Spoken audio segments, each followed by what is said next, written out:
Hello, everybody, and welcome to episode 3 of my strategic management podcast.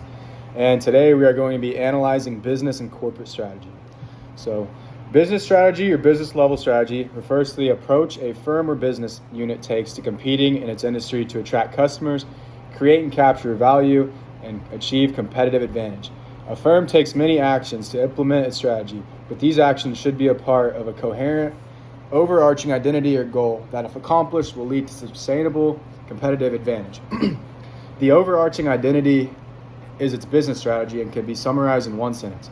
To analyze a firm's business strategy requires interpreting all of the firm's key strategic decisions and identifying the overarching identity they correspond to.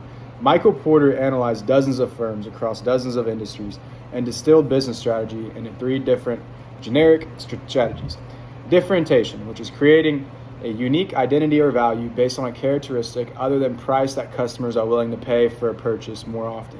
Cost leadership, which is achieving lower costs than competitors and passing some of those savings onto a customer through lower prices than competitors can charge.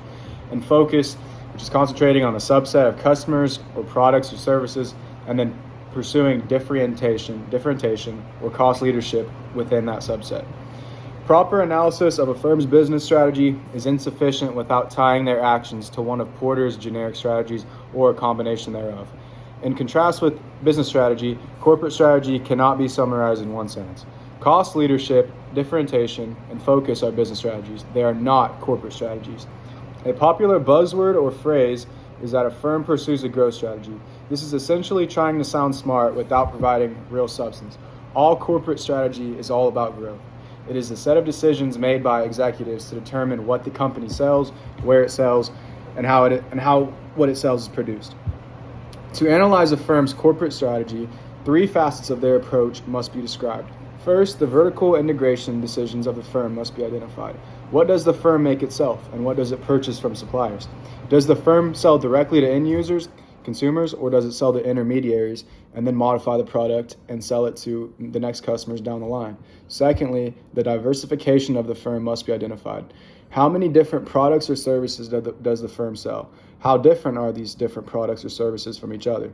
For example, a firm that sells many different models of a car is less diversified than a firm that sells cars and boats, which is less diversified than a firm that sells shoes and chemical supplies and frozen food. Note that items on a restaurant menu or the shelves of a retail store do not indicate diversification.